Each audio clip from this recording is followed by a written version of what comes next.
Hujan bulan Juni, Sapardi Djoko Damono, pada suatu malam. Ia pun berjalan ke barat. Selamat malam, Solo, katanya sambil menunduk. Seperti didengarnya sendiri suara sepatunya, satu persatu. Barangkali lampu-lampu ini masih menyala buatku, pikirnya. Kemudian gambar-gambar yang kabur dalam cahaya hampir-hampir tak ia kenal lagi dirinya. Menadah, kemudian sambil menarik nafas panjang, ia sendiri saja sahut menyahut dengan malam. Sedang yang dibayangkannya sebuah kapal di tengah lautan yang memberontak terhadap kesunyian.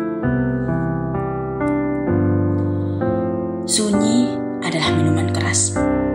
Beberapa orang membawa perempuan, beberapa orang bergerombol, dan 1-2 orang menyindir diri sendiri. Kadang memang tak ada lelucon lain, barangkali sejuta mata itu memandang di arahku, pikirnya. Ia pun berjalan ke barat, merapat ke masa lampau. Selamat malam, gereja. Hei, kaukah anak kecil yang dahulu duduk menangis di depan pintuku itu? Ia ingin kawan-kawannya pada suatu hari Natal dalam gereja itu dengan pakaian serba baru bernyanyi, dan ia di luar pintu. Ia pernah ingin sekali bertemu Yesus, tapi ayahnya bilang Yesus itu anak jada. Ia tak pernah tahu apakah ia pernah sungguh-sungguh mencintai ayahnya. Barangkali malam ini Yesus mencariku, pikirnya.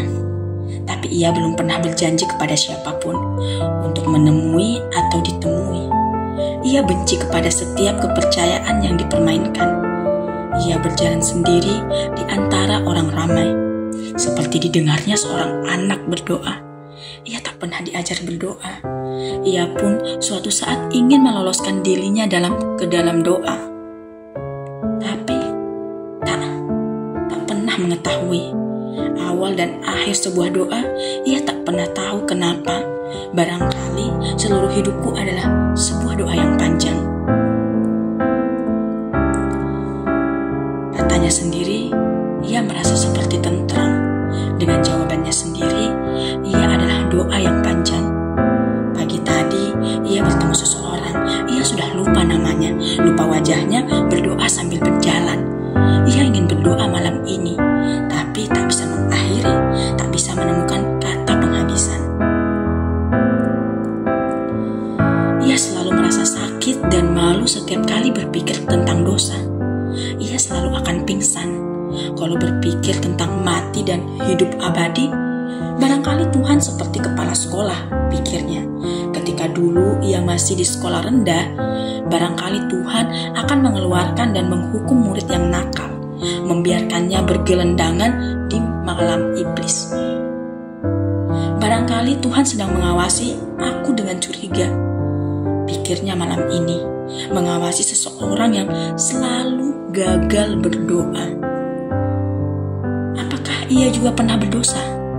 Tanyanya ketika berpapasan dengan seorang perempuan. Perempuan itu setangkai bunga. Apakah ia juga pernah bertemu Yesus? Atau barangkali pernah juga ia dikeluarkan dari sekolahnya dulu? Selamat malam, langit. Apa kabar selama ini? Barangkali bintang-bintang masih berkedip buatku, pikirnya. Ia pernah membenci langit dahulu, ketika musim kapal terbang seperti burung menukik, dan kemudian ledakan-ledakan. Saat itu pula lah terdengar olehnya ibunya berdoa dan terbawa pula namanya sendiri. Kadang ia ingin ke langit, kadang ia ingin mengembara saja ke tanah-tanah yang jauh. Pada suatu saat yang dingin, ia ingin lekas menikah, membangun tempat tinggal. Ia pernah merasa seperti si Pandir menghadapi angka-angka. Ia pun tak berani memandang dirinya sendiri ketika pada akhirnya tak ditemukannya kuncinya. Pada suatu saat seorang gadis adalah bunga, tetapi di lain saat menjelma sejumlah angka yang sulit Ia tak berani berhayal tentang biara.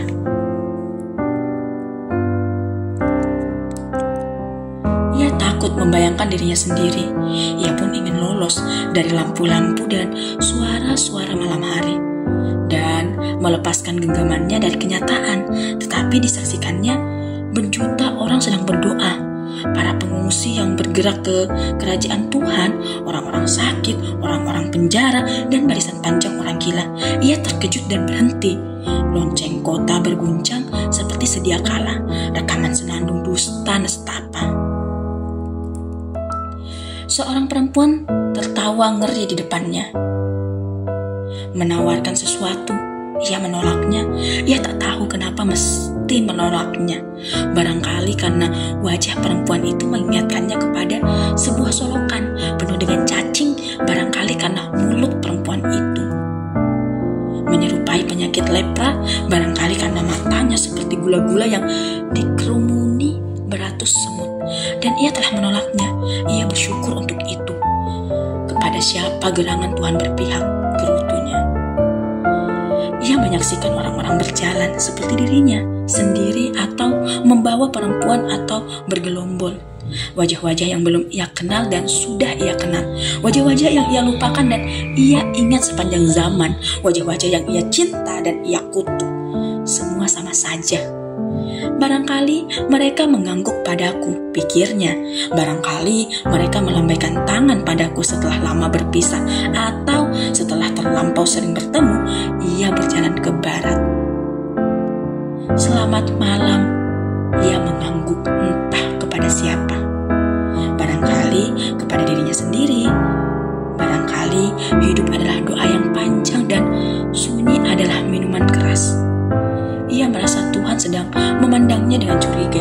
Ia pun bergegas. Barangkali hidup adalah doa yang... Barangkali sunyi adalah... Barangkali Tuhan sedang menyaksikannya berjalan ke barat.